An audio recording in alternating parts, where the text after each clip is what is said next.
Gloire à notre Dieu. Joyeuse Pentecôte à chacun d'entre vous.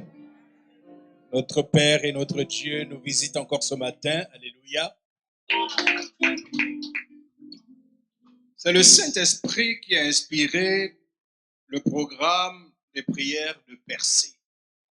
Nous avons commencé ce programme il y a environ 3 mois, on va dire, c'est ça? Environ 3 mois. C'est venu simplement comme ça parce que on s'est rendu compte que il y avait beaucoup d'enfants de Dieu dans l'Église qui avaient des problèmes de santé. Et clairement, pour nous, ce n'était pas normal, compte tenu des promesses que nous avons dans la parole de Dieu. Dieu ne peut pas nous dire une chose et nous, en tant qu'enfants de Dieu, vivre autre chose, ce n'est pas possible. Alors le Saint-Esprit nous a inspirés pour avoir ce que l'on a, ce n'est pas des temps de prière, ce sont des temps de percée. Et c'est différent, j'ai à maintes reprises expliqué cela. En fait, les enfants de Dieu sont victimes de la méchanceté du diable. Parce qu'il y a des choses que nous vivons dans notre chair, dans notre vie d'enfant de Dieu, que nous ne devrions plus connaître. Du fait de l'œuvre qui a été accomplie par notre Seigneur Jésus-Christ sur la croix du Calvaire et par sa résurrection. Mais en tant qu'enfant de Dieu,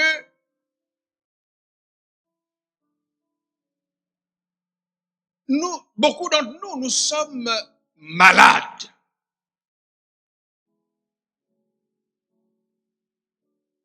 Si c'était encore des maladies passagères, on dirait OK.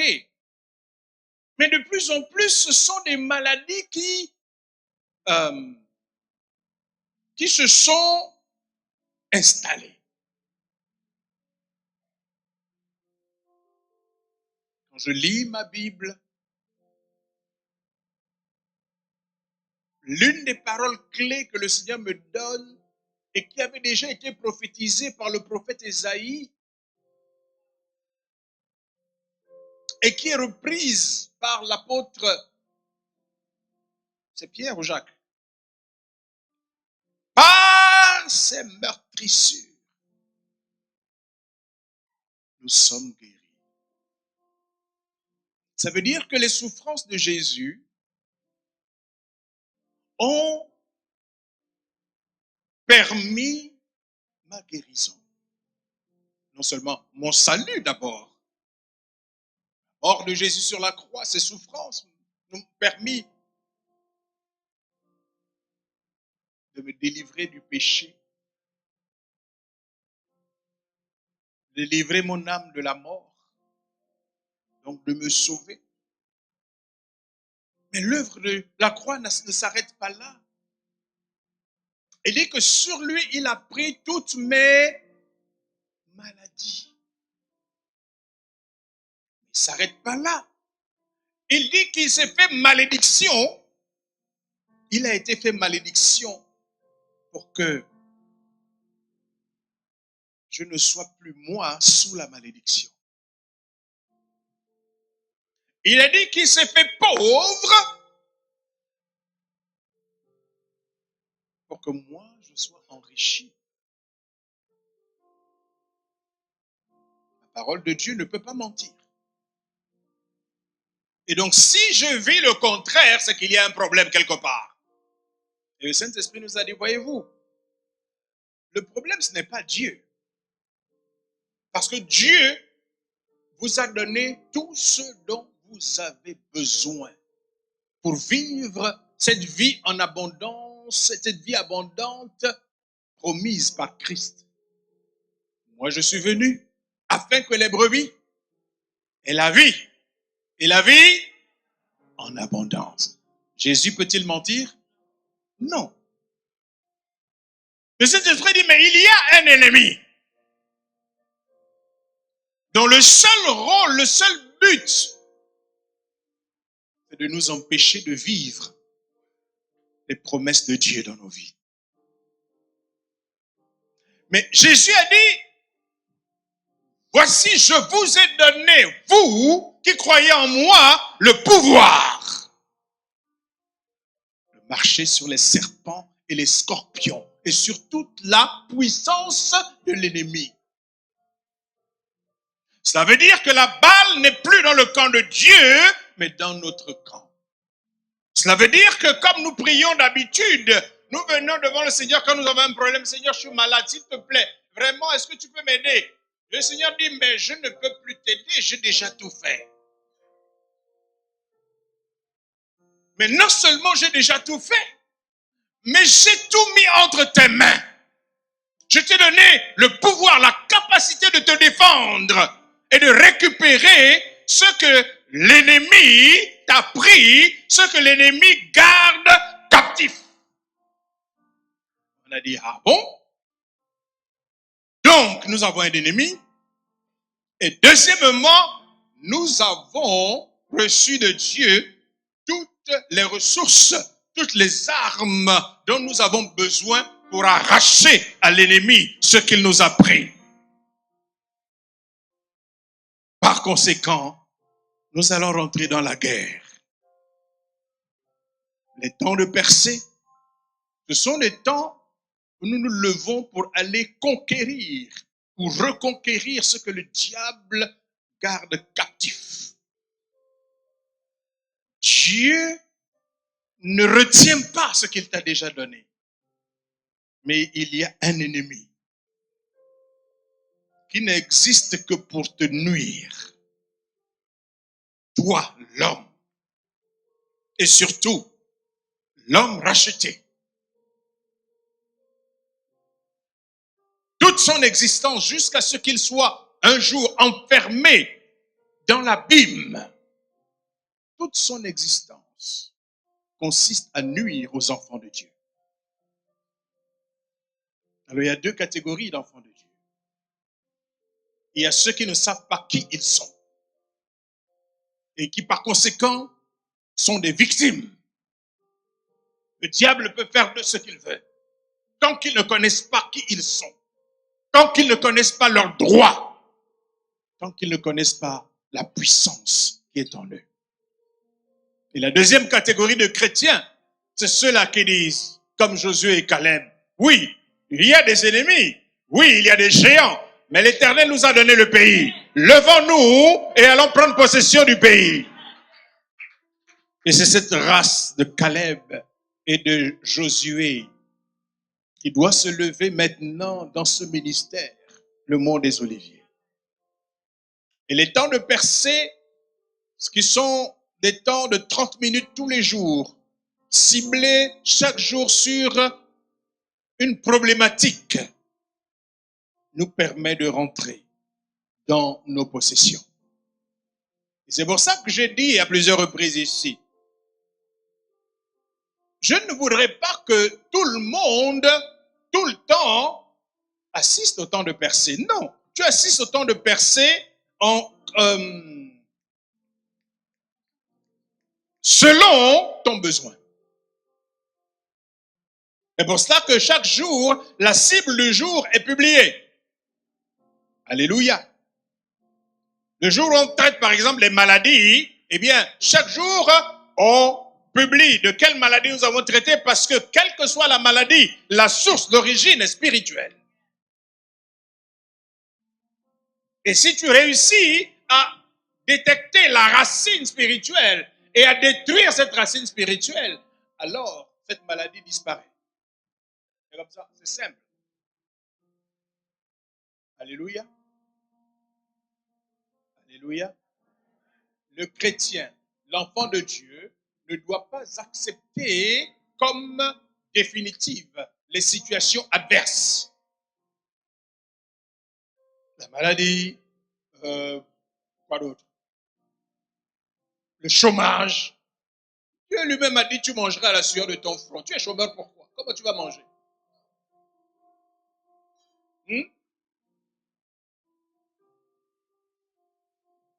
Quelle que soit la malédiction qui t'empêche de trouver du travail. Jésus est mort pour cela. Alléluia. Donc les temps de percée, bien aimés, c'est pour vous. C'est pour parce que Jésus veut voir des enfants de Dieu épanouis, heureux, joyeux. Bien sûr, il y aura des persécutions parce que nous prêchons l'évangile. Mais qu'il n'y ait pas de persécutions parce que nous ne faisons rien. Alléluia. Moi, je suis d'accord qu'on me mette en prison parce que je suis allé prêcher l'évangile à Montbouette. Ça, c'est la persécution pour l'évangile. Mais je ne suis pas d'accord pour que la maladie vienne m'attaquer parce que je suis enfant de Dieu. Je refuse. Alléluia. Vous savez, un jour, je suis allé voir mon endocrinologue. L'endocrinologue, c'est le médecin qui s'occupe du diabète et tout cela. Et un certain temps, que j'avais commencé à me battre dans la foi pour que ce problème de sucre disparaisse dans ma vie. Et puis, je suis allé la voir. Elle me dit, comme d'habitude, je fais tous les examens bilans. Puis j'amène les examens. Elle dit, mais monsieur Dorego, mais c'est excellent. Comment vous avez fait? J'ai dit, docteur, Jésus m'a guéri.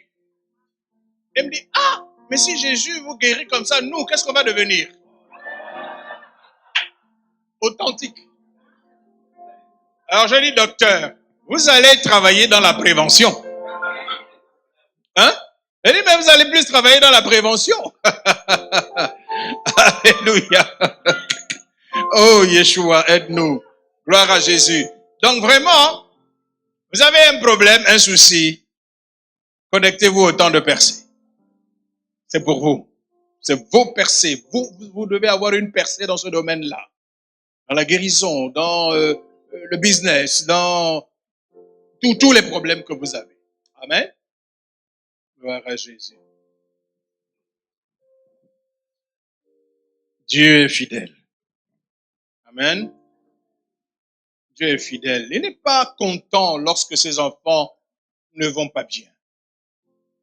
Dieu n'est pas content lorsque la maladie nous assomme, lorsque nous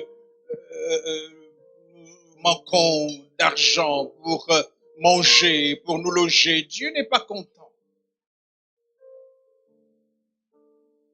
Il n'est pas content. Alléluia.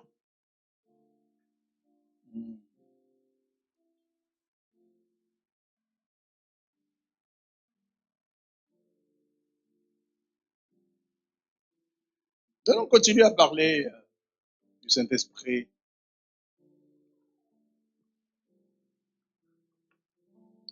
Je voudrais d'abord rendre grâce à Dieu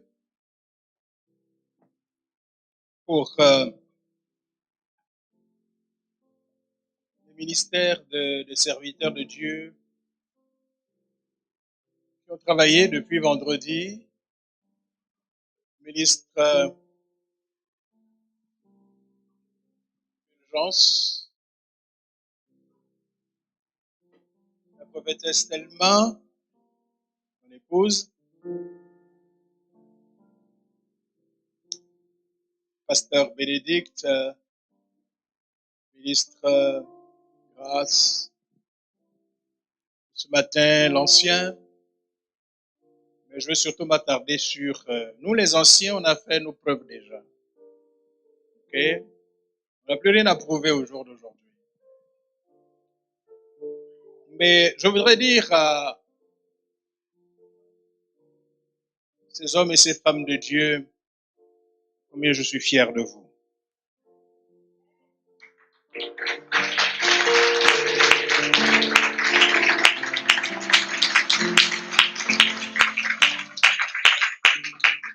En fait,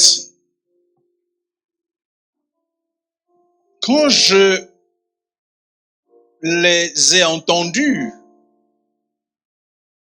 prêcher la parole de Dieu, le sentiment que j'avais, moi, c'est que je n'avais plus rien à dire.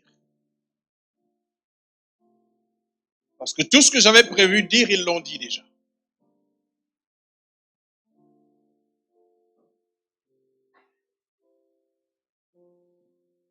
Le pasteur, la prophétesse Thelma a été interprétée par une servante de Dieu, le pasteur Annick, qui appartient à une autre église.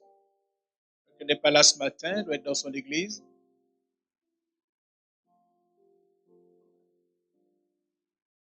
Elle disait à mon épouse, vous êtes une église bénie. Elle dit, chaque fois que je viens chez vous, je suis renouvelé. Elle dit, c'est extraordinaire de voir que les gens qui appartiennent à cette église ne réalisent pas ce qu'ils ont.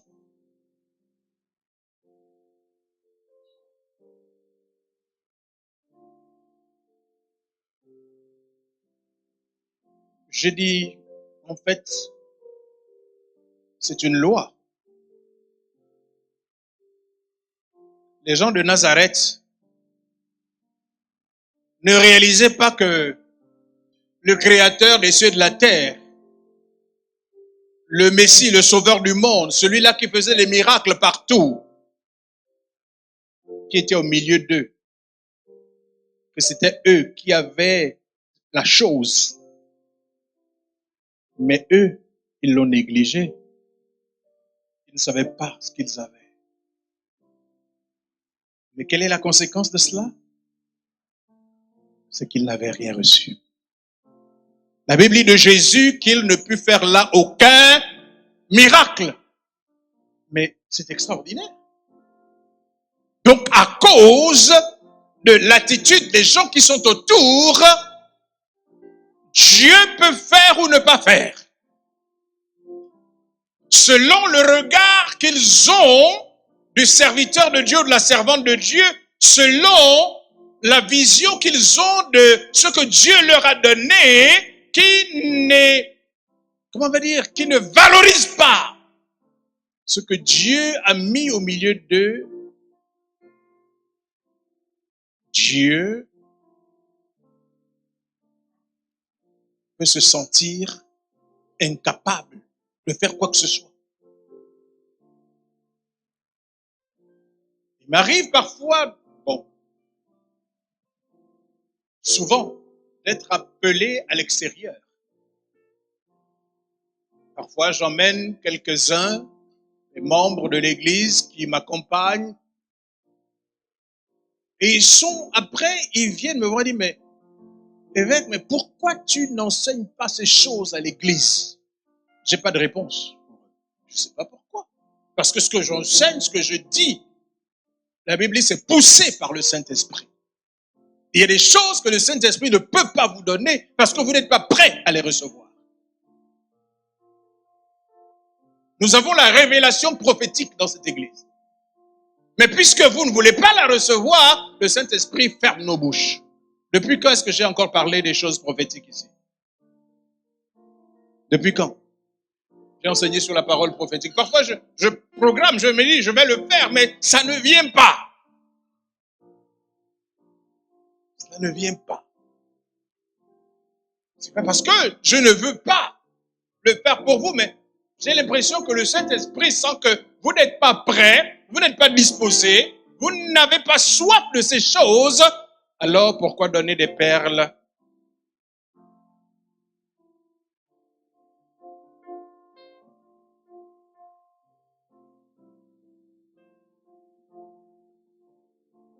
C'est arrivé. Je regrette, je n'aime pas souvent parler de moi-même, de ce que je fais, mais c'est pour vous aider un tout petit peu. Je me souviens par exemple l'année dernière, le représentant de l'ambassade chrétienne internationale de Jérusalem a organisé, comme chaque année depuis 3 ans, une conférence Gabon-Israël. Et à chaque fois, je suis l'un des orateurs. Et la dernière fois, je suis intervenu et nous nous sommes retrouvés chez le pasteur Gaspard pour un cocktail d'adieu aux représentants de l'ambassade chrétienne internationale de Jérusalem, qui était venu de Jérusalem pour la circonstance. Quand il m'a vu, il est venu, il m'a embrassé. Comme c'était un gars qui est assez costaud, il m'a soulevé de terre. Mais oui, il m'a soulevé. Tellement il était content. À cause des choses qu'il avait entendues. Honnêtement, je ne suis pas capable de dire ce qu'il a entendu.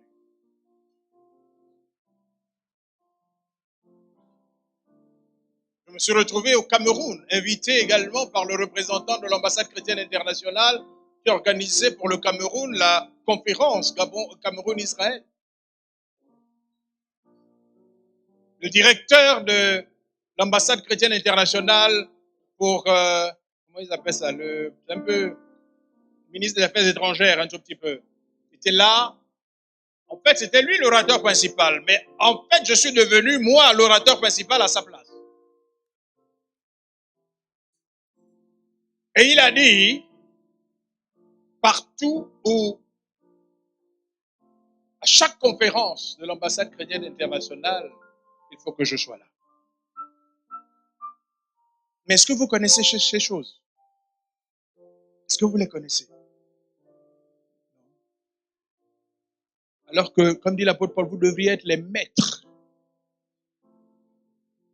Mais vous en êtes encore au lait. Si vous n'avez pas soif des choses de Dieu, vous ne les aurez pas.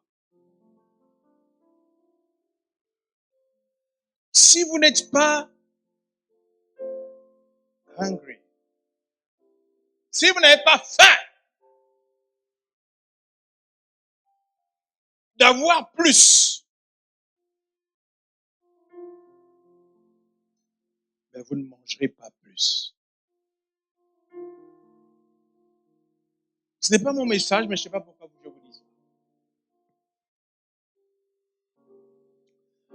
Le thème de mon partage ce matin, merci les chantres et les musiciens. Le pianiste, s'il vous plaît, jouez une mélodie que le Saint-Esprit vous inspire.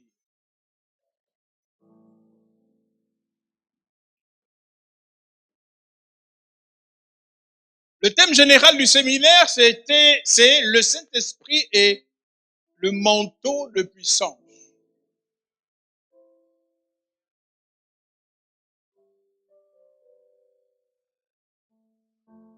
Généralement en français, la conjonction de coordination indique une complémentarité,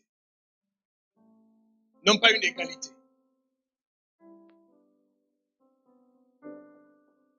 Mon sous-thème est intitulé l'onction et le revêtement de puissance.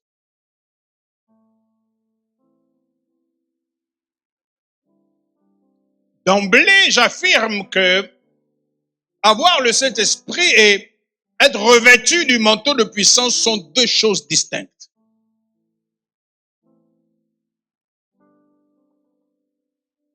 Mais qui sont complémentaires dans la vie du croyant.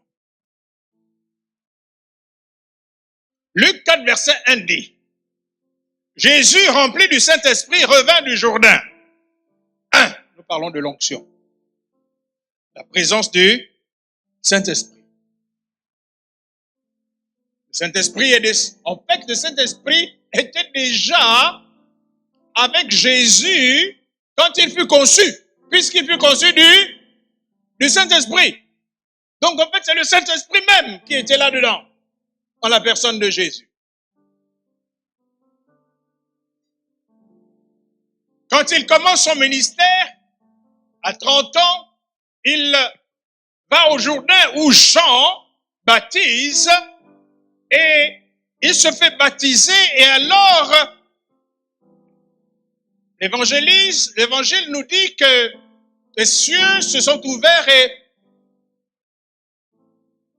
une forme qui ressemblait à une colombe. Le Saint-Esprit a pris une forme qui humainement ressemblait à celle d'une colombe et était descendue sur lui quand il sortait des eaux. Et une voix, la voix du Père, se fit entendre, celui-ci est mon Fils bien-aimé en qui j'ai mis toute mon affection. Et là, sur ce théâtre-là, s'exprimait la Trinité. Le Fils devenu chair, l'Esprit de Dieu qui descend sous la forme d'une colombe, et le Père qui parle et qui déclare que son Fils a toute son affection. Parce qu'il y a encore des incrédules de la Trinité. Vous avez des grands, entre guillemets, hommes de Dieu connus de par le monde qui disent qu'ils ne croient pas dans la Trinité. Je ne vais pas donner de nom, mais bon.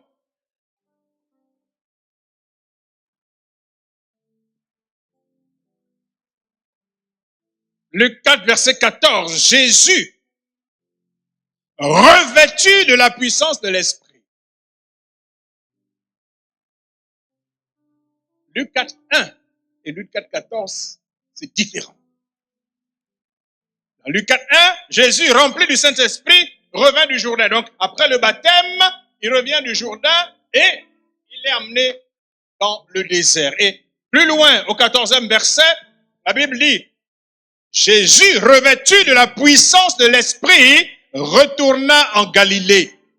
Et sa renommée se répandit dans tout le pays d'alentour.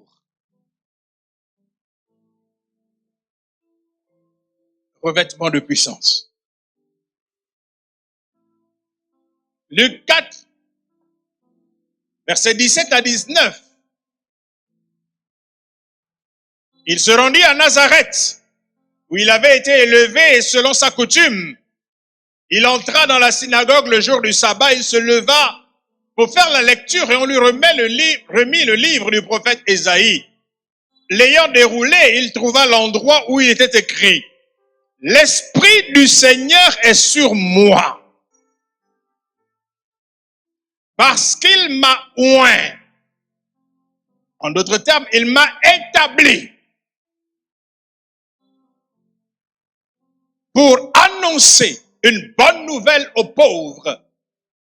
Il m'a envoyé pour guérir ceux qui ont le cœur brisé, pour proclamer aux captifs la délivrance et aux aveugles le recouvrement de la vue, pour envoyer libres les opprimés, pour publier une année de grâce du Seigneur. Revêtu de la puissance lorsqu'il revient du désert pour une mission. Cette mission, c'est celle de Luc 4, 18 à 19. La mission. Il n'y a jamais de revêtement de puissance pour la galerie. Le revêtement de puissance est donné pour un but. Et j'affirme ici ce matin que ce ne sont pas tous ceux-là qui sont oints qui reçoivent de Dieu le revêtement de puissance. Il y a une telle confusion dans les milieux charismatiques que cette confusion est prise pour la vérité. Nous avons le mandat de rétablir la vérité.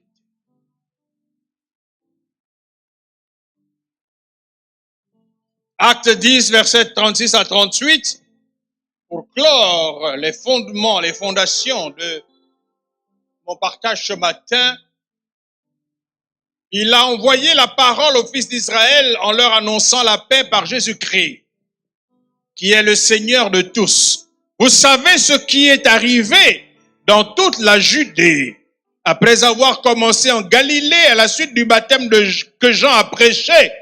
Vous savez comment Dieu a oint du Saint-Esprit et de force. Ici, entendez force puissante. Jésus de Nazareth, qui allait de lieu en lieu faisant du bien et guérissant tous ceux qui étaient sous l'emprise du diable, car Dieu était avec lui. Donc l'onction et le revêtement de puissance ne doivent pas être confondus, même si elles peuvent être complémentaires. l'exemple le plus patent pour nous éclairer là-dessus, c'est la relation entre Élie et Élisée qui nous explique cette différence. Dieu, après la fuite d'Élie du mont Carmel, après ce déploiement prodigieux de puissance sur le mont Carmel, où le feu de Dieu était descendu sur l'Holocauste, ayant lancé un défi au prophète de Baal pour savoir quel est le Dieu véritable. Le Dieu d'Élie, le Dieu d'Israël ou le Dieu de Baal. Il y avait un enjeu. Il y avait un enjeu pour tout un peuple. Et lorsqu'il y a un tel enjeu qui concerne le but et le plan rédempteur de Dieu, à ce moment, Dieu déploie sa puissance. Il a déployé sa puissance là, à ce moment-là, lorsqu'Élie l'a invoqué pour restaurer le peuple d'Israël dans la foi en son Dieu. Une grande et grande victoire. Je n'ai jamais lu dans la Bible une aussi courte prière en dehors de celle de Jésus devant la tombe de Lazare. En réalité, même les deux prières sont identiques. Élie dit, Père, montre à ces hommes et ces femmes que c'est toi qui es Dieu.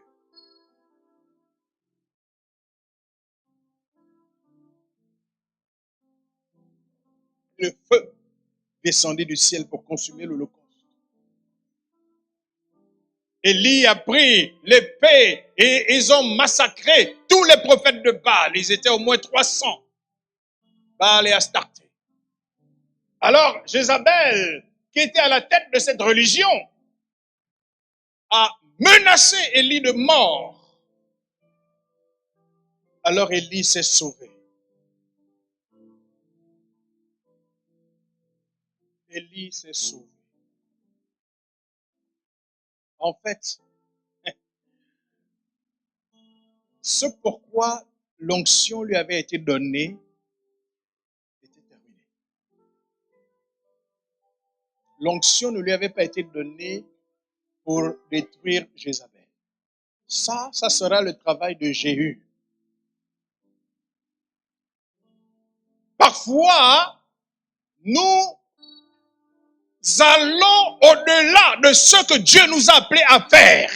Quand Dieu nous équipe, il nous équipe pour quelque chose de précis.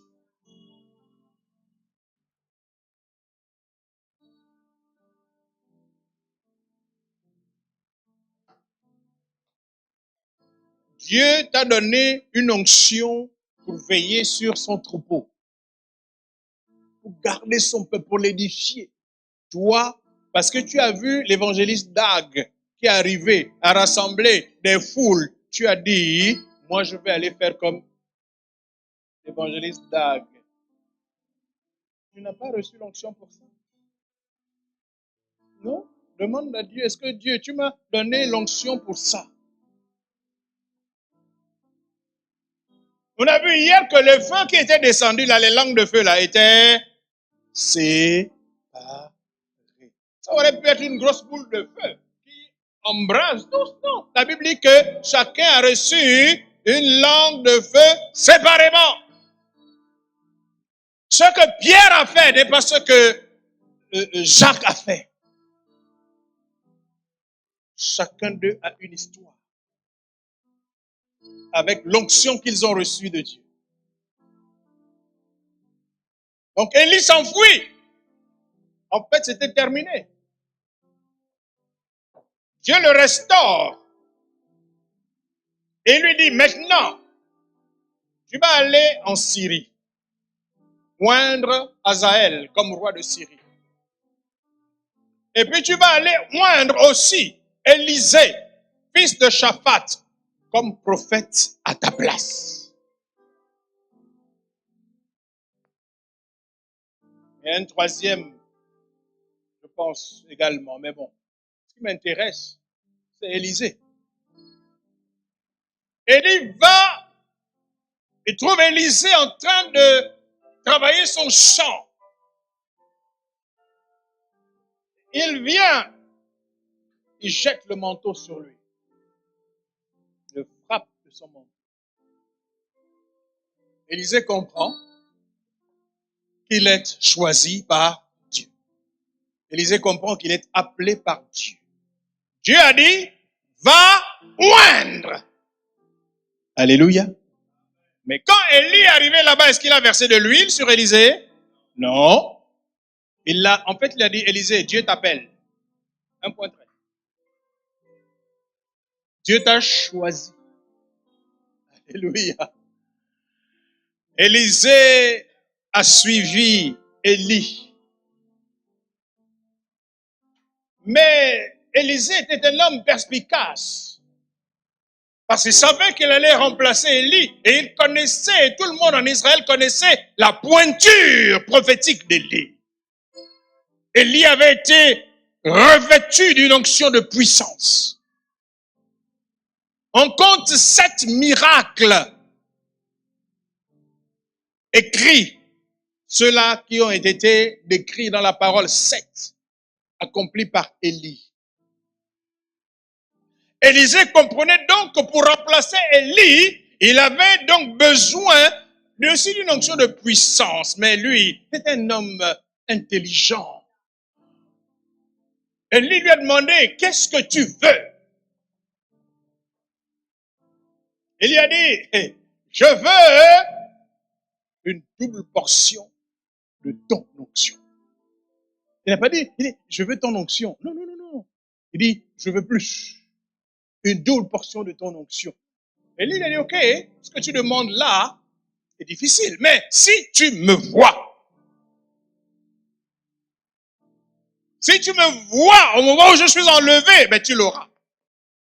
Effectivement, quand Élie est enlevé, Élisée était là, il l'a vu. Il l'a vu monter avec des chars de feu. Ah, il faut que je vous parle du ministère des anges. Parce que si vous ne connaissez pas et ne comprenez pas le ministère des anges, il y a quelque chose qui vous manque. Vous ne pouvez pas travailler avec des gens dont vous ignorez l'existence.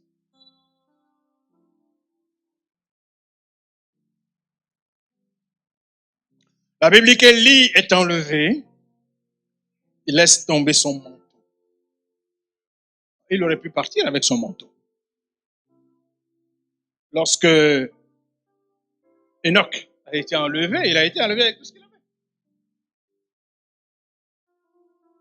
Mais le manteau est tombé parce que Élisée avait demandé quelque chose. Et comme on nous l'a expliqué hier, le manteau, en réalité, ce n'est pas le simple vêtement. C'est la charge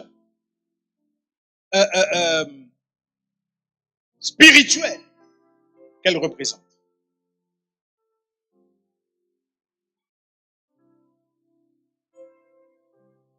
Élie, quand on le voyait, ce qui le caractérisait, c'était le manteau.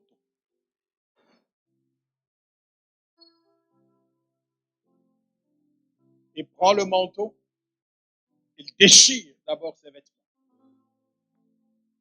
Je me demande toujours comment il a marché jusqu'au Jourdain.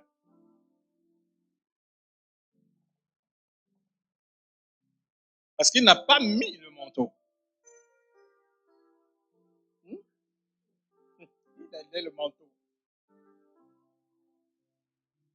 Voyez-vous, vous pouvez avoir reçu une onction de puissance. Mais si vous ne vous trouvez jamais devant une situation où vous pouvez expérimenter la réalité de cette puissance-là, vous ne saurez jamais que vous avez la puissance. Beaucoup de frères, beaucoup d'entre vous, vous avez reçu une onction de puissance.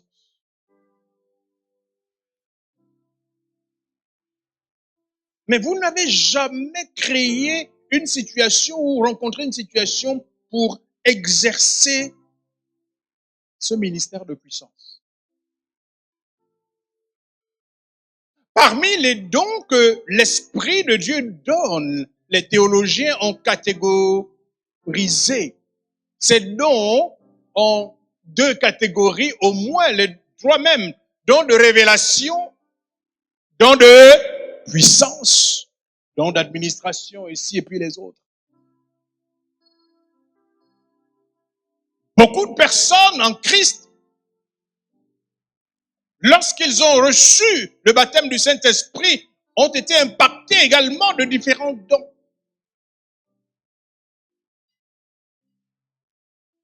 La vraie question, que faisons-nous de ces dons? Que faisons-nous de ces dons? Si tu ne pries pas pour un malade qui en a besoin, alors que Dieu t'a imparti du don de guérison, comment sauras-tu, comment les gens sauront que tu as reçu un don de guérison? Parce que tu n'oses même pas. Tu penses déjà que quand tu vas prier pour ce malade-là, ça ne marchera pas. Tu n'as pas la foi. Donc tu n'essayes même pas. C'est trop compliqué de prier pour un malade. On ne croit pas que Dieu peut guérir. Certes, tout le monde n'a pas reçu le don de guérison, mais toi, tu l'as reçu. Il faut que tu essayes. Élisée a pris le manteau. Je vais essayer. Est-ce que je l'ai reçu? Est-ce que ça marche? Il marche, il marche, il marche, il arrive au Jourdain. Parce que Élie avait fait la même chose quand ils sont passés. Il a vu. Donc, si l'affaire là est vraie et que Élie en partant m'a donné la double portion, ben moi aussi je dois être capable de faire ça. Frappe les eaux du Jourdain. Où est le Dieu d'Élie? Les eaux du Jourdain se séparent. Donc, il savait que, ok, maintenant je suis prêt à prendre la place d'Élie. Tous les gens qui regardaient ont dit, hé, l'esprit d'Élie est maintenant sur Élisée.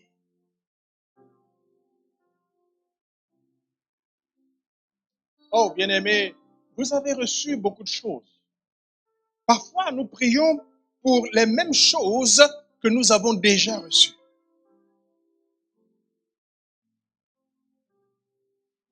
Parce que si vous êtes enfant de Dieu, vous avez donné votre vie à Jésus, le Saint-Esprit est descendu sur vous. Même si vous n'êtes pas encore immergé, on a parlé d'immersion hier, baptisé, immergé, mais vous avez déjà le Saint-Esprit. Et c'est avec ce Saint-Esprit-là qui était avec eux que les disciples ont accompli des miracles au temps de Jésus.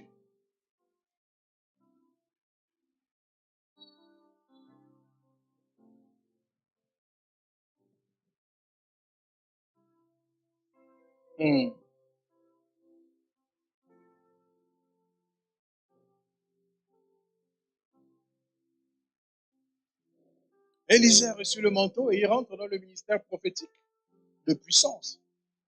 Parce qu'il y a également un miracle prophétique où le but de Dieu pour toi, ce n'est pas que tu accomplisses des miracles. Nous parlerons de Jean-Baptiste tout à l'heure.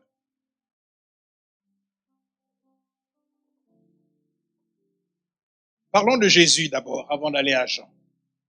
Nous avons commencé un tout petit peu. Mais disons que quand Jésus vient au monde, il était déjà rempli du Saint-Esprit depuis le sein de sa mère. Oui ou non?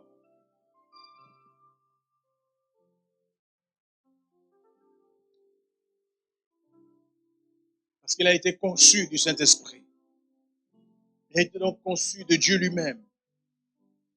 Christ est Dieu fait homme. Selon qu'il est dit, au commencement était la parole et la parole était avec Dieu et la parole était Dieu. Elle était au commencement avec Dieu. Toutes choses ont été faites par elle et rien de ce qui a été fait n'a été fait sans elle. Jésus et le Saint-Esprit, c'est une histoire vieille comme la création. Alléluia. Ils ont toujours travaillé la main dans la main. Parce que quand Dieu dit que la terre, il dit quoi, que la lumière soit, la Bible dit que la parole a appelé à l'existence. Et le Saint-Esprit a donné la forme. Donc il n'y a jamais eu le Fils de Dieu sans le Saint-Esprit, comme il n'y a jamais Dieu le Père sans le Saint-Esprit. Les théologiens disent même que l'Esprit est l'essence même de Dieu. C'est-à-dire l'origine. Au Jourdain, Jésus fut baptisé et le Saint-Esprit était descendu sur lui. Alors que la voix du Père se faisait entendre, il fut rempli de nouveau du Saint-Esprit. Lorsqu'il quittait le Jourdain pour aller dans le désert de Judée. Et pourtant, c'est seulement plus tard, après avoir passé 40 jours au désert et être passé par la tentation du diable, qu'il est dit, Jésus, revêtu de la puissance de l'Esprit, retourna en Galilée et sa renommée se répandit dans tout le pays. Alléluia. Je suis de ceux-là qui pensent que lorsque Jean présente Jésus en disant, lui, il vous baptisera de Saint-Esprit et de feu, je suis de ceux-là qui pensent que ce n'est pas la même chose.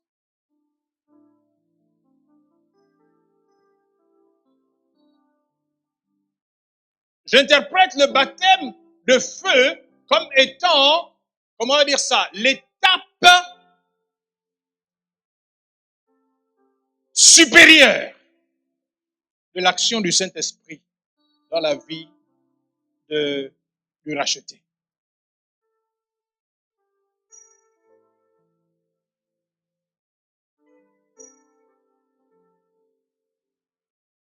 Jésus reçoit le revêtement de puissance après l'épreuve du désert. Vous savez, le désert, c'est un feu, hein? On ne s'imagine pas en réalité ce que c'est la tentation que Jésus a subie dans le désert. Mais c'était un passage par le feu.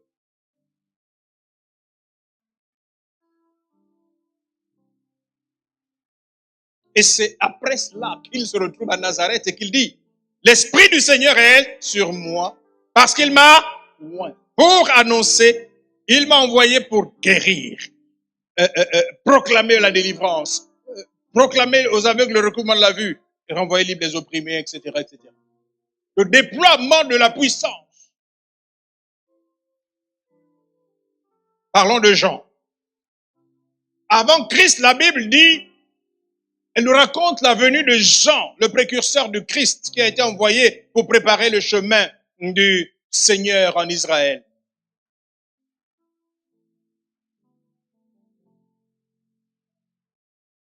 Il est dit que Jean était rempli de l'Esprit dès le sein de sa mère Élisabeth.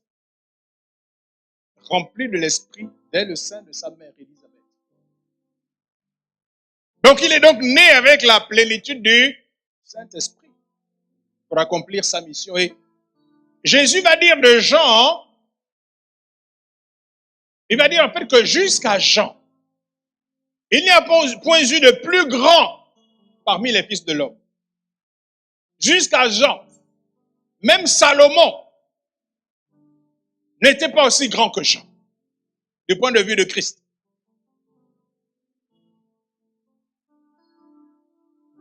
Dieu dit que Noé, Abraham, Isaac, Jacob, David, Salomon, il n'y avait jusqu'à Jean, personne d'entre eux n'égalait Jean.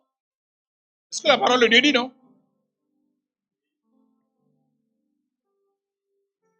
Et pourtant, quand on regarde le ministère de Jean, Jean n'a fait aucun miracle.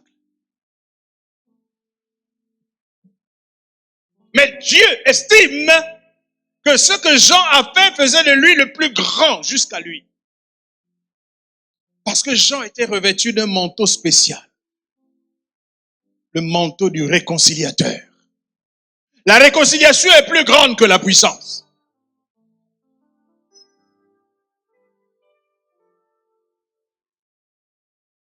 Parce qu'en réalité, la puissance n'est qu'un instrument. Alors que la réconciliation est l'objectif de Dieu pour les hommes.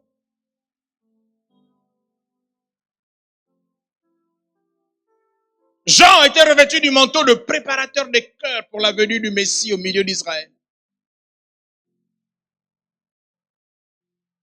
Il n'était pas revêtu du manteau de puissance, mais il était rempli du Saint-Esprit.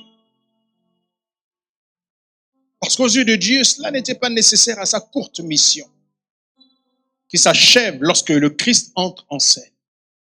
Ces derniers actes furent le baptême de Jésus et sa présentation publique comme l'agneau de Dieu qui ôte le péché du monde. Et il y a des gens qui sont venus, en fait, pour le dissuader de se retirer. Jean savait que c'était terminé. Quand Jésus est passé, il a dit oui, c'est pour lui que je suis venu. C'est pour le présenter que je suis venu. Maintenant que je l'ai présenté, moi, je disparais. Mais il y a des gens qui sont venus le voir. Hé Jean, écoute la nouvelle. Celui-là que tu as baptisé, voilà maintenant, il baptise là-bas. Et tout le monde va vers lui. Il faut que tu fasses quelque chose, Jean, pour récupérer tes brebis.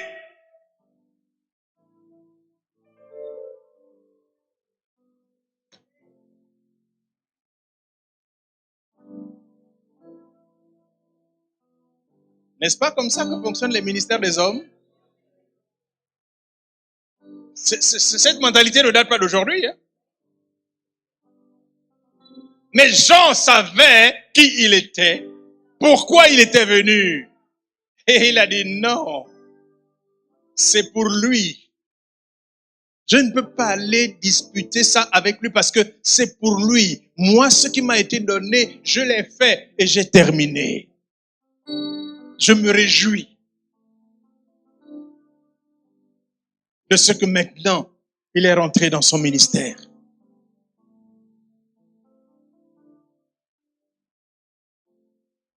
Jean ne s'est pas mis à maudire Jésus.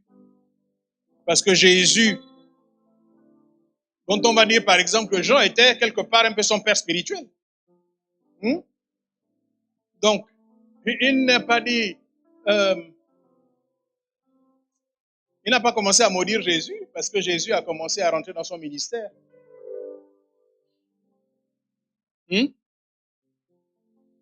Aujourd'hui, là, c'est ce qu'on voit dans l'église.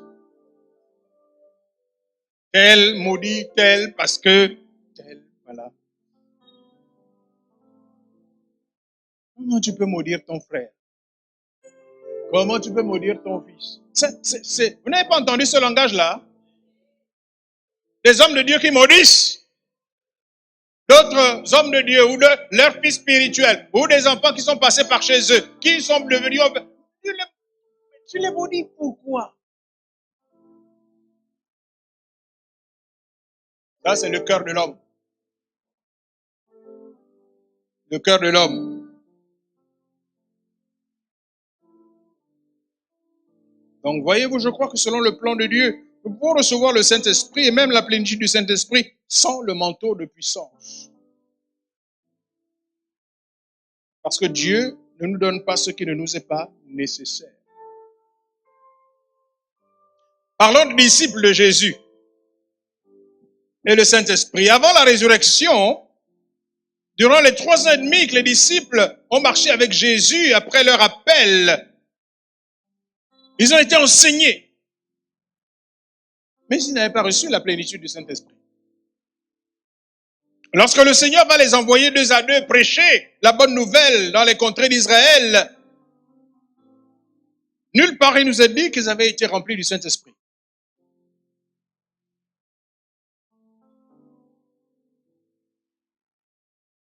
Mais je pense qu'il est juste de penser que l'Esprit de Dieu était avec eux. Car ils ont cru en Jésus-Christ. Parce que Jésus lui-même dit, en Jean 14, 12 à 17, il dit, à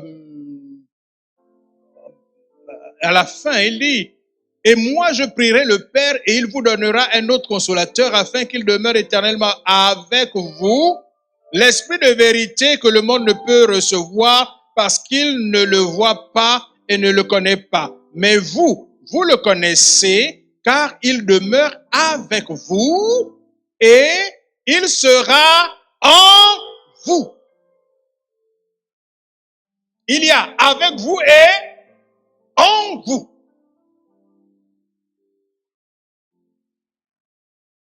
En fait, nous ne devons pas contenter que l'Esprit soit avec nous. Nous voulons qu'il soit en nous. Après la résurrection, le Seigneur va leur apparaître en Galilée. L'Écriture déclare qu'il va souffler sur eux. En Jean 20, 22. Il y a dit, après ces paroles, il souffla sur eux et leur dit, recevez le Saint-Esprit. Ceux à qui vous pardonnerez les péchés, ils seront pardonnés. Et ceux à qui vous les retiendrez, ils leur seront retenus. Le Seigneur était en train de leur parler de la mission qu'il leur confiait, celle de l'évangélisation du monde. Ils avaient reçu le Saint-Esprit, mais ils n'avaient pas encore reçu le revêtement de puissance.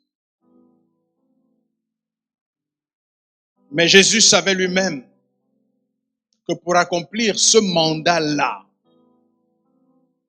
pour amener l'évangile jusqu'aux extrémités de la terre, il fallait que les disciples disposent de cette même puissance avec laquelle il lui-même avait fait des miracles de toutes sortes, des prodiges et délivré ceux qui étaient sous l'emprise des démons. C'est la raison pour laquelle en Acte 1:8, juste avant qu'ils ne se séparent d'eux définitivement pour aller au ciel, il va leur dire de ne pas s'éloigner de Jérusalem, mais d'attendre la promesse selon Jean 15. Il dit, mais le Saint-Esprit descendra sur vous, vous recevrez sa puissance et vous serez mes témoins à Jérusalem, dans toute la Judée et la Samarie et jusqu'aux extrémités de la terre. Parce qu'en réalité, avant d'aller sur la croix, Jésus avait commencé à leur parler de la venue du Saint-Esprit pour plusieurs raisons. D'abord, pour leur rappeler tout ce qu'il leur avait enseigné afin qu'ils demeurent dans la vérité. Et ensuite également pour les fortifier dans les combats à venir. Le Saint-Esprit qui allait représenter Christ à leur côté.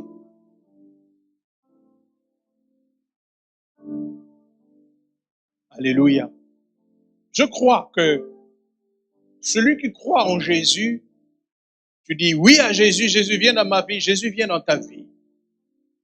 Tu reçois le Saint-Esprit de Dieu, il vient dans ta vie. Et c'est pour cela que tu crois que tu es sauvé. C'est l'Esprit de Dieu en toi qui donne la conviction que tu n'es plus le même, que tu es passé des ténèbres à la lumière. C'est l'action du Saint-Esprit en toi. La Bible dit dans Romains 8, verset 16, il dit, l'Esprit lui-même rend témoignage à notre esprit que nous sommes enfants de Dieu. En fait, physiquement, quand tu donnes ta vie à Jésus aujourd'hui et ce que tu étais hier, physiquement, rien ne change. Tu es la même personne. Mais spirituellement, intérieurement, parce que l'Esprit de Dieu est venu en toi, tu commences à percevoir une différence entre ce que tu es devenu et ce que tu étais hier. Personne ne vient te le dire. Tu le vis de toi-même à l'intérieur. Il y a des choses que tu décides de ne plus faire parce qu'il y a quelqu'un en toi qui désormais te dit non, ce n'est pas bien, tu ne peux plus le faire. Tu as changé de camp. C'est ça la conversion.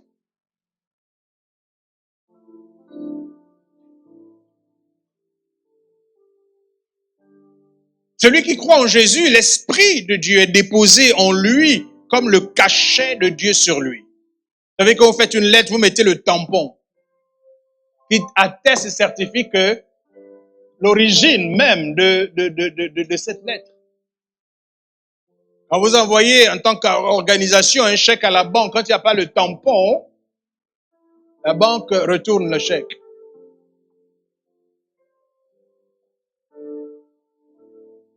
Donc ce tampon dit que tu es désormais enfant de Dieu. Parce que ce n'est pas par la chair que l'on devient enfant de Dieu, mais par l'Esprit.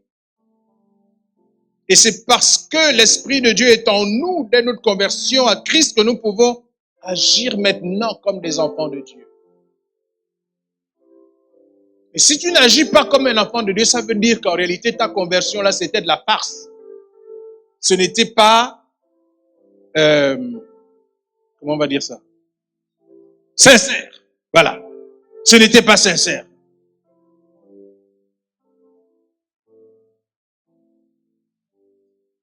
Terminons avec le manteau de puissance. Dieu promet aux croyants de rentrer dans une dimension de puissance avec et par le Saint-Esprit. Et c'est ça la promesse de Acte 1, verset 8. Il dit, le Saint-Esprit viendra sur vous et vous recevrez une puissance. La différence entre la nouvelle alliance et l'ancienne alliance, c'est que la promesse de la puissance devient générale. Elle devient générale. Pourquoi? Parce que nous avons tous reçu le même mandat. Celui d'aller aux extrémités de la terre prêcher l'évangile. Ne vous arrêtez pas au Gabon. Non. Le Seigneur ne vous demande pas de vous arrêter au Gabon. Il vous demande d'aller jusqu'aux extrémités de la terre. Si vous n'y allez pas physiquement, vos prières doivent y aller.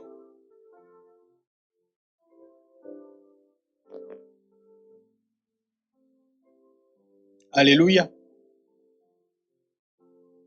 Je suis de ceux qui pensent que l'Église ne peut pas être nationaliste. L'Église est universelle. Et où qu'elle soit, l'Église doit travailler au plan de Dieu qui est un plan universel. Et c'est notre bénédiction, justement, de travailler en sorte que d'autres qui ne sont pas de notre pays reçoivent le salut et la bénédiction.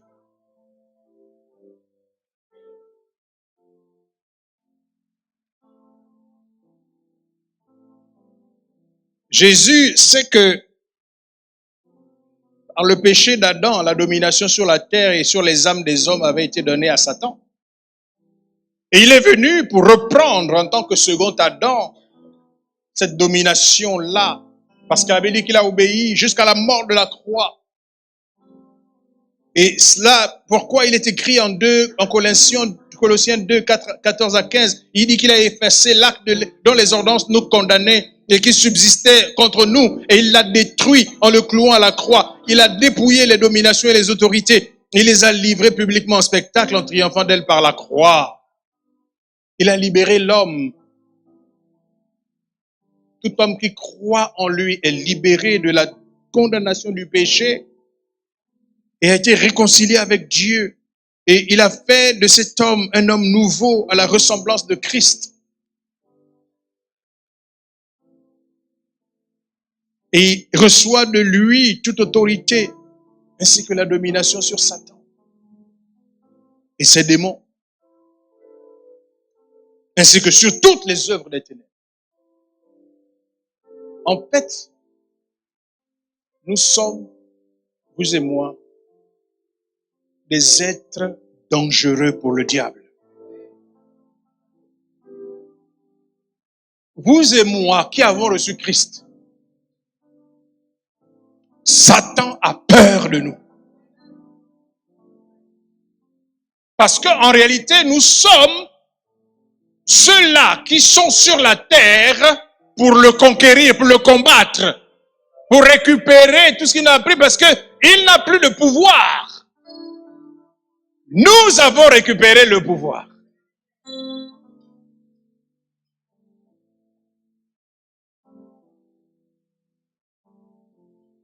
La puissance qui soumet Satan et les œuvres des ténèbres est la puissance du Saint-Esprit.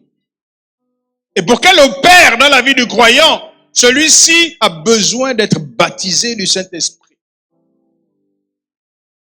Et qu'il reçoive le revêtement de la puissance pour agir au nom de Jésus contre Satan et les puissances des ténèbres.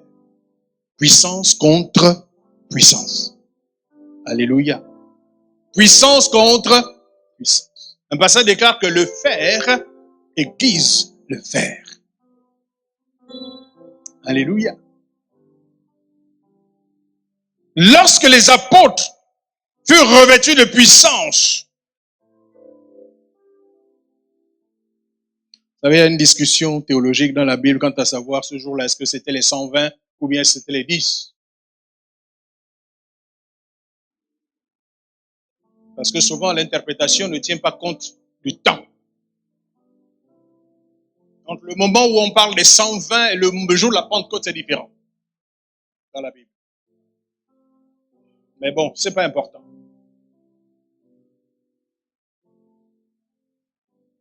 La Bible dit que lorsque les disciples sont baptisés dans le Saint-Esprit le jour de la Pentecôte, après que des langues de feu soient descendues sur eux dans la chambre haute où ils attendaient depuis 10 jours, ils sont devenus d'autres hommes. La Bible dit que la flamme du témoignage sans peur. Sans peur de quoi? Sans peur de la souffrance. Sans peur de la persécution. Sans peur de la mort.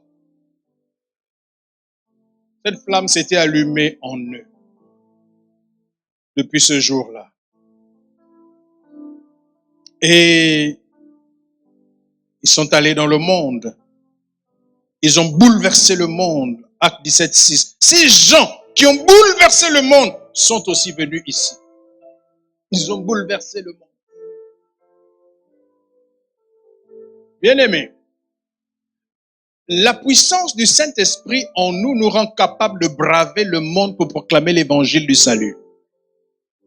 2. La puissance du Saint-Esprit nous rend capable de ne pas avoir peur des hommes, de la souffrance, des persécutions pour annoncer l'évangile du salut au monde. 3. La puissance du Saint-Esprit nous rend capable d'opérer ces prodiges et des miracles alors que l'évangile est annoncé au monde. 4. La puissance du Saint-Esprit transforme notre faiblesse humaine en force invincible, décuplant notre foi dans la victoire de Christ et de l'œuvre de la croix et de la résurrection. C'est par la puissance de l'Esprit transmise aux hommes ayant reçu Christ comme sauveur que l'évangile est venu jusqu'à nous aujourd'hui. Et c'est par la puissance du Saint-Esprit dont nous nous sommes revêtus que cet évangile va continuer à être proclamé avec puissance par des miracles et des prodiges dans notre génération à la multitude d'âmes qui n'est pas encore sauvée dans le monde africain, européen, asiatique, arabe.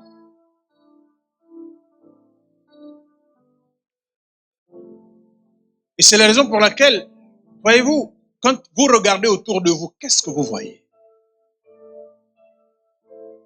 Vous vous sentez en sécurité dans votre salut, oui, d'accord, mais quand vous regardez autour de vous, que voyez-vous?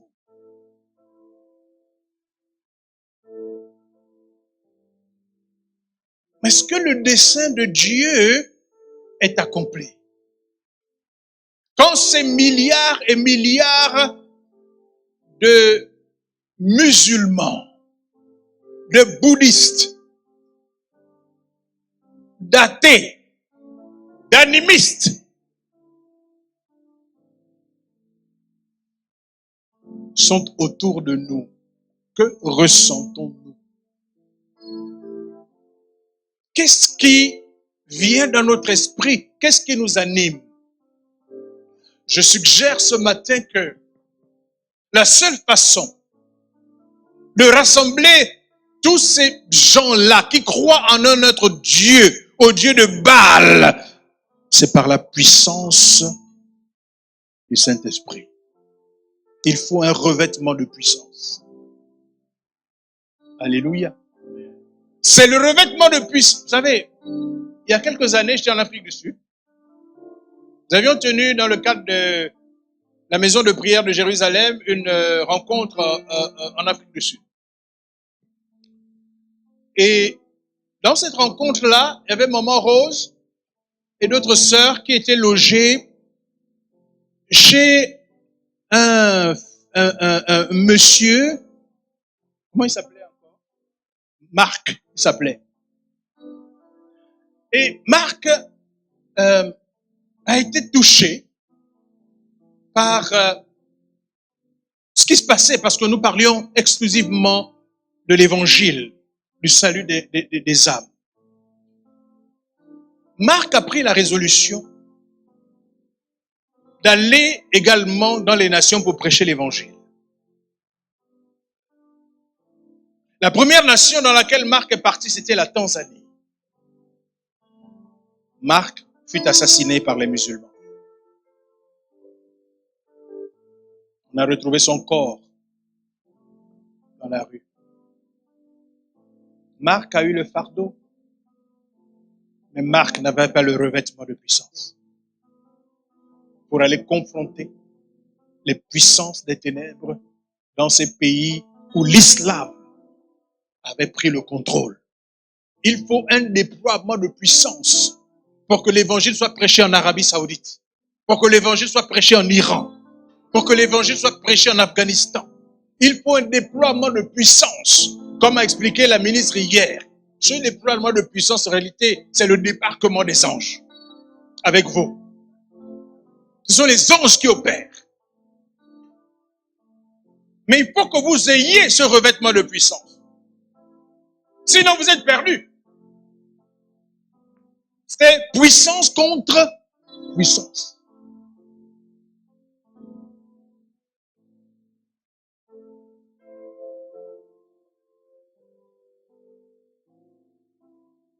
En fait, Dieu avait déjà annoncé ce déploiement de puissance depuis l'Ancien Testament, dans le livre de Joël. On l'a vu hier. Il dit, après cela, je répandrai mon esprit sur toute chair. Vos fils et vos filles prophétiseront. Vos vieillards auront des songes et vos jeunes gens des visions. Même sur les serviteurs et sur les servantes dans ces jours-là, je répandrai mon esprit. Je ferai des prodiges dans les cieux et sur la terre, du sang, du feu et des colonnes de fumée. Le soleil se changera en ténèbres et la lune en sang avant l'arrivée du jour de l'Éternel, de ce jour grand et terrible, alors que quiconque invoquera le nom de l'Éternel sera sauvé.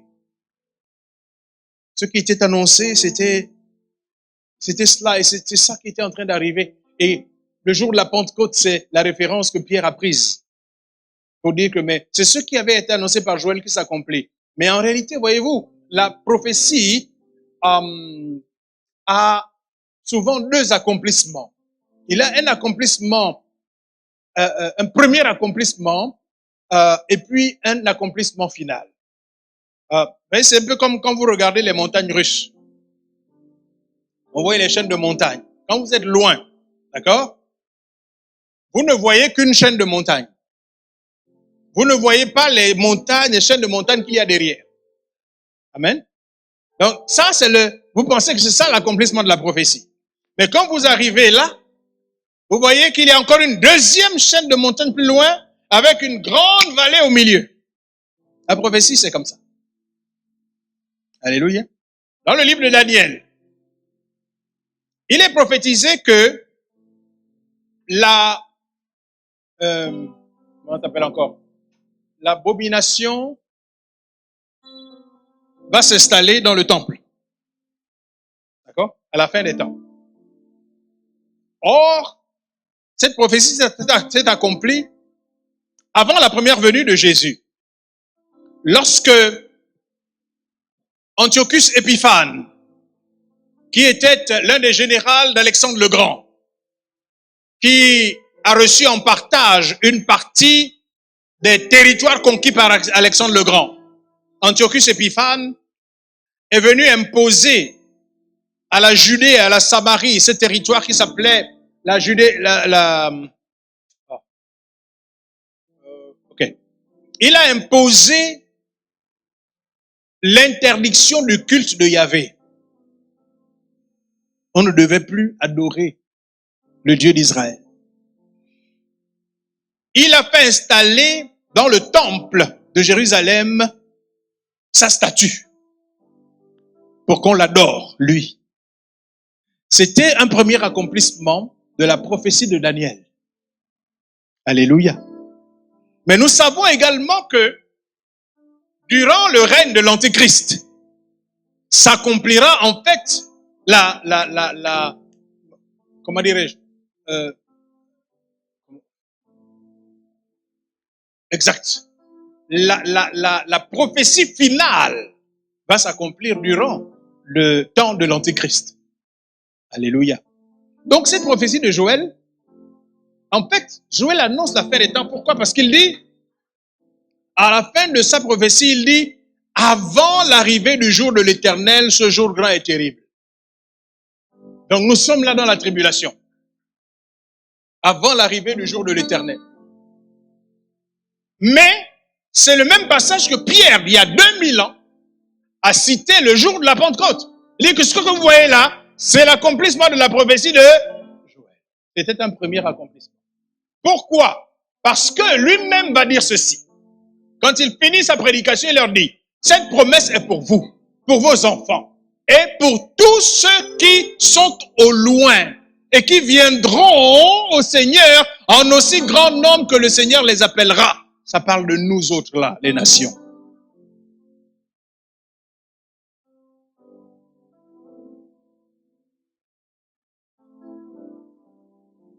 Aujourd'hui, si tu es un croyant en Yeshua, parce que tu as donné ta vie à Jésus, tu as reçu le Saint-Esprit. Si tu n'as pas encore donné ta vie à Jésus, tu n'as pas le Saint-Esprit. C'est la différence essentielle. Si tu as le Saint-Esprit, tu ne peux pas blasphémer contre Dieu. Si tu as reçu le Saint-Esprit, tu ne peux pas insulter les serviteurs de Dieu. Si tu as reçu le Saint-Esprit, tu ne peux pas dire du mal de Jésus. Tu ne peux pas blasphémer son nom. Alléluia.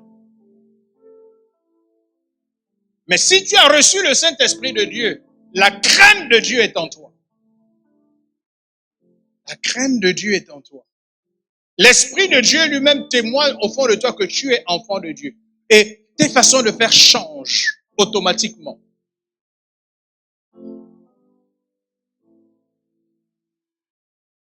Mais, vois-tu,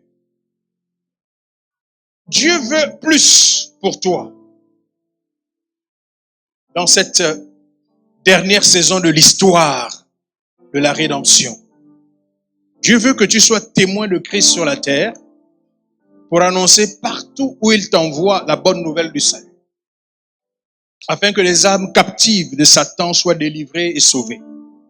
En fait, par toi, Dieu désire que sa puissance soit démontrée dans un monde idolâtre et aux démons. Je suis convaincu que plus que jamais, la saison dans laquelle nous sommes est une saison de puissance.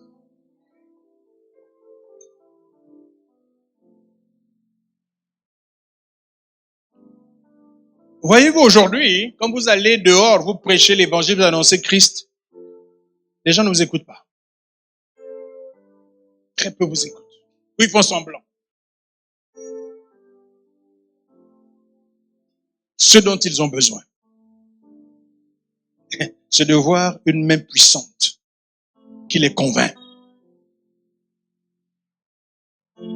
Une main puissante qui les convainc. Dieu est prêt à vous donner cette puissance-là. À cause de ses buts à lui, Dieu est prêt à vous donner cette puissance. La question est, qui veut la recevoir?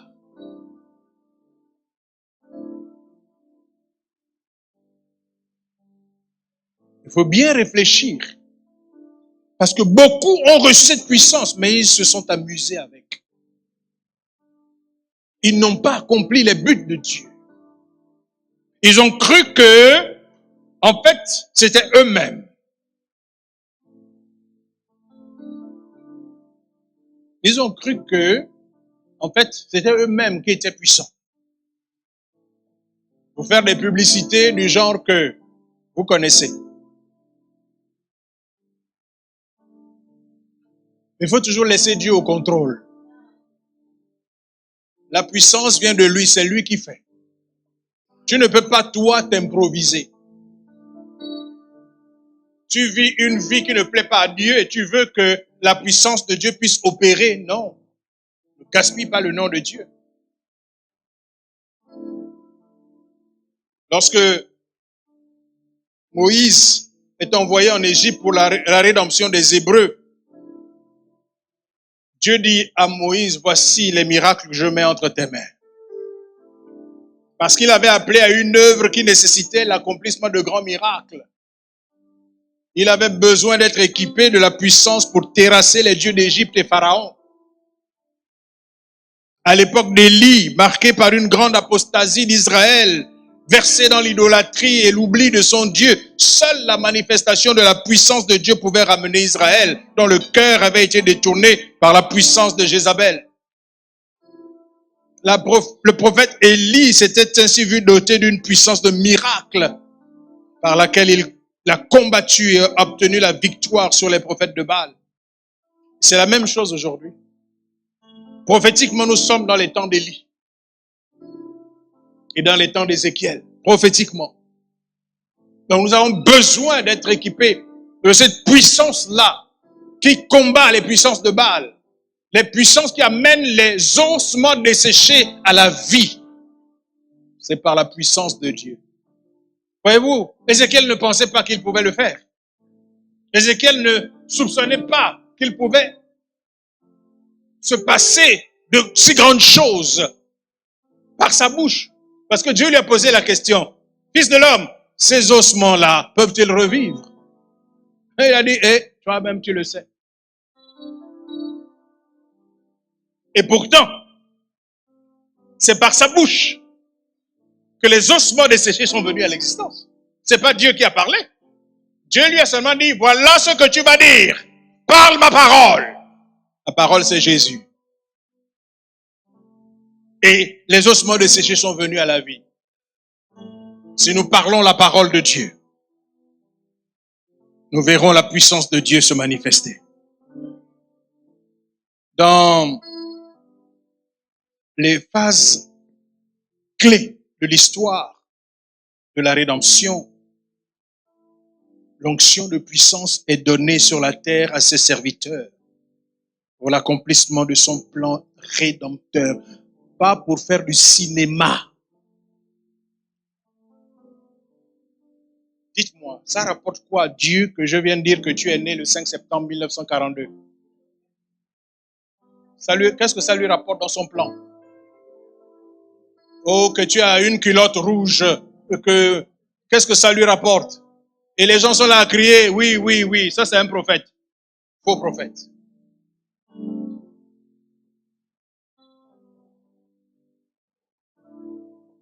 La Bible dit ceci. À ceci tu reconnaîtras que celui-ci est mon prophète. Quand ce qu'il annoncera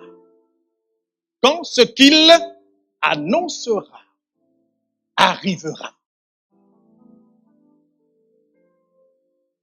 Et ce qu'il va annoncer doit être en rapport avec le plan rédempteur de Dieu.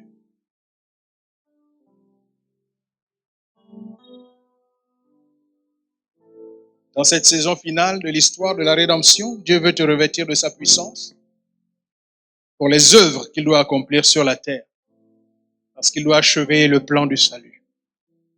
Israël attend que la totalité des païens soient sauvés pour entrer dans son salut. Alors, la question est, es-tu ce candidat pour le revêtement de puissance, pour les œuvres de Dieu dans cette génération, qui est la dernière? Es-tu candidat? Parce que, à ceux-là qui disent, moi je veux, il faut qu'ils sachent payer le prix. C'est un feu. C'est un feu. Parce qu'alors, tu n'as plus de vie pour toi-même. Parce qu'alors, chaque jour de ta vie, il n'y aura pas de place pour un quelconque intérêt personnel. Chaque jour de ta vie, tu dépendras uniquement du Seigneur. La puissance qu'il va te donner ne sera pas un gadget que tu vas avoir envie de manipuler ou manipuler les gens comme tu veux. Non. Est-ce que tu es candidat?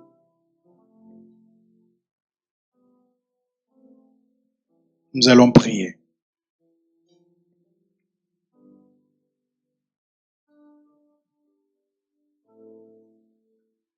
Nous allons prier pour 3 points différents.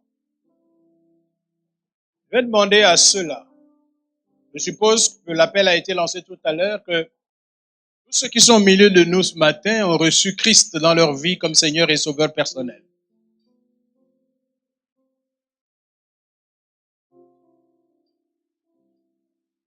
La prochaine étape,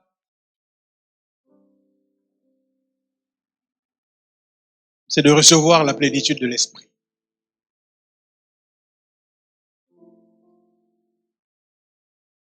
Avez-vous reçu l'Esprit de Dieu quand vous avez cru? Avez-vous reçu la plénitude de l'Esprit de Dieu? Si vous pensez, vous pouvez monter. Si vous pensez sincèrement que vous avez reçu Christ dans votre vie et que vous savez au plus profond de vous-même que vous êtes sauvé, vous êtes devenu un enfant de Dieu, mais que vous n'avez pas encore expérimenté l'immersion totale dans le Saint-Esprit, je vous invite à vous lever là où vous êtes.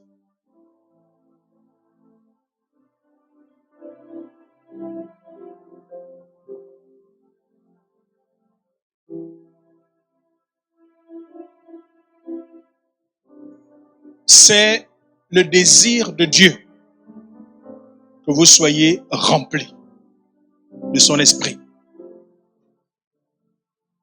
C'est sa volonté, c'est ce qu'il désire. Pour vous qui avez reçu Christ dans votre vie comme Seigneur et Sauveur personnel.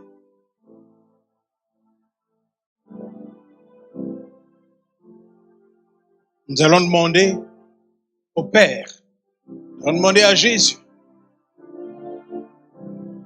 de libérer son esprit sur vous ce matin. Alléluia. Je vais prier et puis je vais demander aux serviteurs de Dieu qui sont là, remplis du Saint-Esprit, de vous toucher. Je ne vais pas demander de prier pour vous, non. Ils vont simplement vous toucher et vous recevrez la plénitude du Saint-Esprit. Est-ce que les serviteurs de Dieu peuvent se déployer déjà, s'il vous plaît? Allez à côté de chacune d'elles. Attendez que je prie et ensuite touchez-les simplement. Ordonnez qu'ils soient remplis du Saint-Esprit. Ordonnez qu'ils reçoivent le Saint-Esprit. Même si vous n'avez pas la foi, c'est pas grave, faites-le.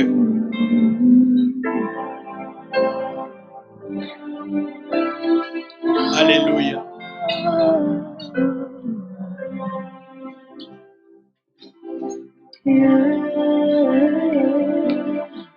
Positionnez-vous rapidement afin que je puisse prier. Ne les touchez pas encore.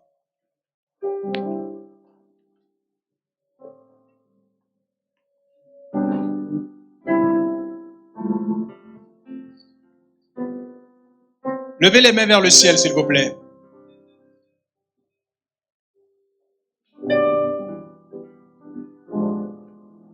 Yeshua, Père Céleste, il y a là les disciples de Jésus. Ces hommes et ces femmes ont accepté Jésus comme Seigneur et Sauveur personnel. Ils t'ont reçu dans leur cœur, reçu dans leur vie. Ton esprit est en eux. Et c'est parce que ton esprit est en eux qu'ils savent qu'ils sont devenus des enfants de Dieu. Maintenant, tu leur as fait la promesse de les remplir du Saint-Esprit. Alors, Seigneur, je te demande simplement ce matin de les toucher afin qu'ils reçoivent la plénitude du Saint-Esprit. Touchez-les maintenant. Ordonnez qu'ils reçoivent la plénitude du Saint-Esprit. Ordonnez. Touchez-les par devant, s'il vous plaît, pas par derrière. Touchez-les par devant, pas par derrière. Ordonnez qu'ils reçoivent la plénitude du Saint-Esprit maintenant. Au nom de Jésus. Recevez maintenant la plénitude du Saint-Esprit et parlez en langue. Recevez maintenant et vous parlez en langue. Commencez à parler en langue. Commencez à parler en langue maintenant même. Au nom de Jésus, recevez. Recevez maintenant la puissance du Saint-Esprit. Recevez maintenant, recevez. Au nom de Jésus, au nom de Jésus, soyez remplis du Saint-Esprit. Soyez remplis du Saint-Esprit. Maintenant, soyez remplis. Saint-Esprit, Saint-Esprit, descends maintenant sur tes enfants. Descends maintenant sur les enfants, les disciples de Jésus qui t'ont reçu. Descends sur eux. Baptise-les maintenant. Saint-Esprit, immerge-les maintenant en toi. Immerge-les en toi maintenant. Et qu'ils parlent en notre langue. Ouvrez votre bouche maintenant. Et ouvrez votre bouche. Commencez à adorer le Seigneur. Et vous parlerez en notre langue. Commencez à adorer le Seigneur. Ouvrez votre bouche. Louez simplement le Seigneur. Adorez le Seigneur. Et vous parlerez en notre langue. Le Saint-Esprit descend. Le Saint-Esprit descend maintenant sur vous. Au nom de Jésus. Recevez maintenant. Recevez la plénitude du Saint-Esprit. Recevez maintenant. Au nom de Jésus. Recevez la plénitude du Saint-Esprit. Oh, alléluia. Saint-Esprit maintenant. Déploie-toi maintenant dans la vie des enfants de Dieu, de ceux-là qui ont reçu Christ dans leur vie. Déploie-toi maintenant, Esprit du Dieu vivant. Que la promesse s'accomplisse. L'apôtre Pierre avait dit que cette promesse est pour tous ceux qui sont au loin et qui viendront en aussi grand nombre que le Père, le Seigneur les appellera. Oh, je demande, Seigneur, au Dieu des vivants, que tu accomplisses maintenant cette promesse pour tes enfants, qu'ils reçoivent maintenant, au nom de Jésus. Esprit de Dieu viens. Esprit de Ouvrez vos bouches et parlez. Ouvrez vos bouches et commencez simplement à adorer le Seigneur. Et vous verrez, le parler en langue viendra tout d'un coup. Au nom de Jésus. Oh, Rababa, Yakasekere Baba. Ekeresekere Baba. Oh, Rakasekere Baba. Koria Baba Sekere Baba. Roko Toko Sokoro Baba. Ekeresekere Baba. Oh, ya Baba Baba. Ekeresekere Baba. Ekeresekere Baba. Dans l'assemblée, s'il vous plaît, si vous parlez en langue, parlez en langue. Dans l'assemblée, si vous parlez déjà en langue, parlez en langue, s'il vous plaît. Parlez en langue. Parlez en langue, si vous parlez en langue, parlez en langue, s'il vous plaît. Oh, Rababa, Sekere Baba. Yoko Sekere Baba. Esprit de Dieu viens. C'est là. Nous t'accueillons. Esprit de Dieu viens. Esprit de Dieu viens. Esprit de Dieu viens. Esprit. Souffle les quatre vents. De Dieu viens. Viens remplir. Esprit de Dieu viens. C'est là. Nous t'accueillons. Esprit de Dieu viens. Esprit de Dieu viens. Esprit de Dieu viens. Toucher nos vies. Esprit de Dieu viens. C'est là. Nous t'appelons.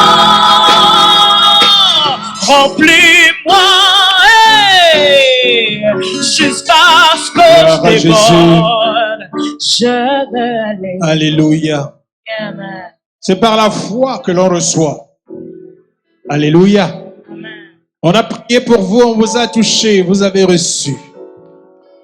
Continuez simplement à louer le Seigneur, à lui rendre grâce parce que vous avez reçu. Alléluia. Et si vous ne parlez pas encore en langue, vous allez voir, tout d'un coup, vous allez vous mettre à parler en langue. Alléluia. Gloire à Jésus.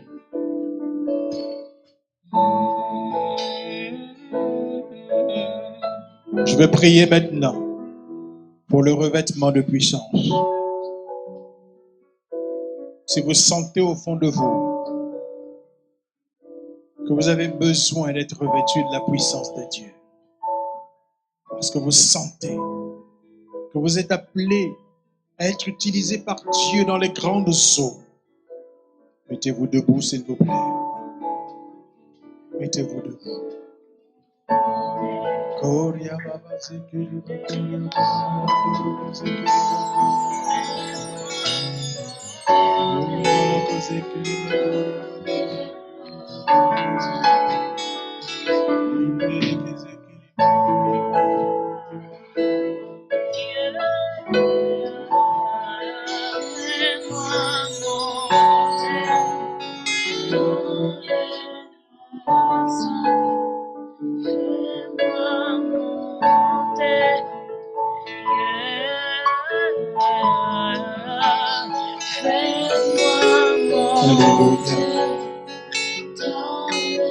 C'est par la foi que vous recevrez. C'est par la foi que vous recevrez. Je vais prier. Je vais demander pour chacun d'entre vous le revêtement de puissance. Alléluia. Et je vais passer de table en table.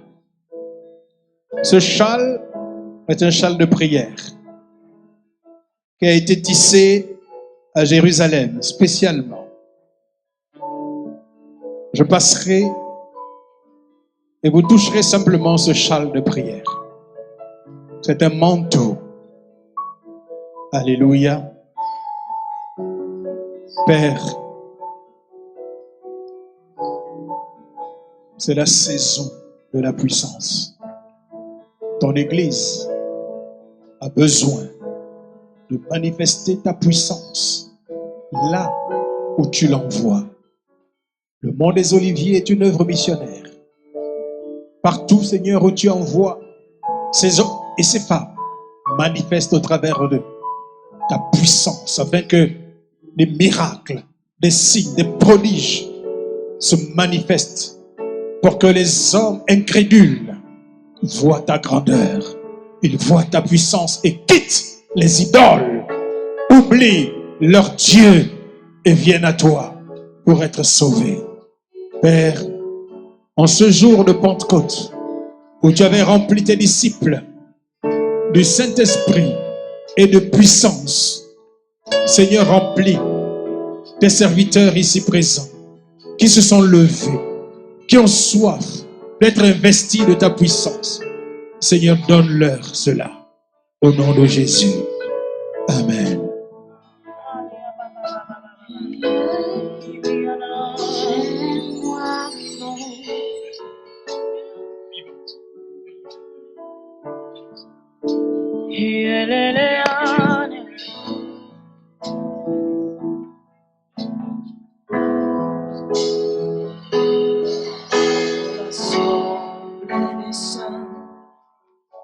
Assoiff et je me tiens, que ton onction descende sur moi.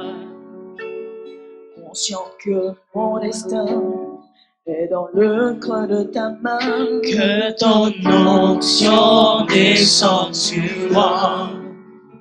Dans l'assemblée des saints, assoiffé, je me tiens. Que ton onction descende sur moi. Conscient que mon destin est dans le creux de ta main. Que ton onction descende sur moi. Sur moi, je suis disposé. Assoiffé, que ton onction descende sur moi. Sur moi, je suis disposé. Assoiffé, que ton onction descende sur moi. Hey!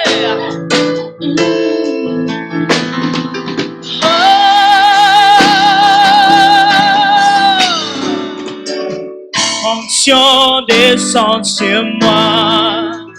Je suis disposé à soifé que ton onction descende. Je suis disposé à soifé que ton onction descende sur moi.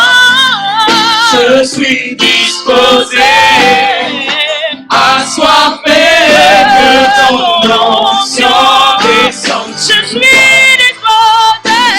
suis disposé à soifé que ton onction descende sur moi.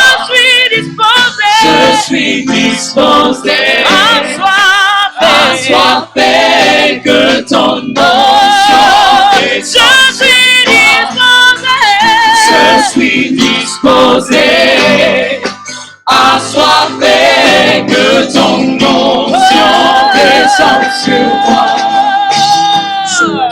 Disposé à soifé que ton onction descende sur moi. Je suis disposé, comme Élisée, à soifé que ton onction descende sur moi. Je suis disposé à soifé que ton onction descende.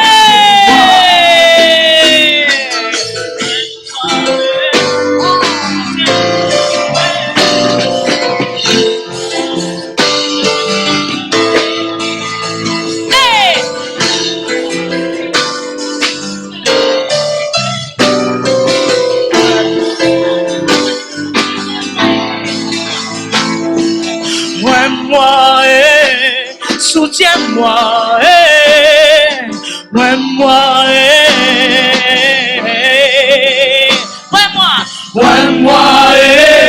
soutiens-moi, moi-moi, soutiens-moi, moi-moi, soutiens-moi, moi-moi, soutiens-moi, moi-moi, de ta puissance, moi-moi, soutiens-moi, moi-moi, soutiens-moi,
C'est par la foi que vous recevez. Maintenant, comment savez-vous que vous avez reçu? Qu'est-ce qu'Élisée a fait? Il a pratiqué.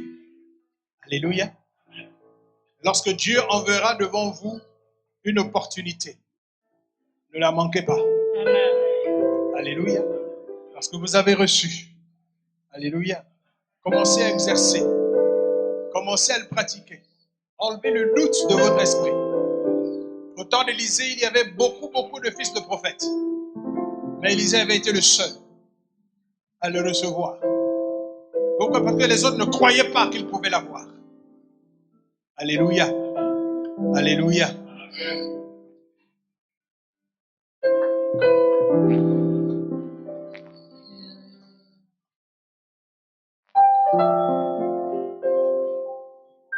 C'est le temps de l'action. C'est le temps de l'action. Ce n'est pas la peine d'avoir reçu et de s'asseoir. Partout où Dieu vous envoie, sachez que vous avez été équipé. Sachez que vous êtes capable. Dieu peut vous utiliser.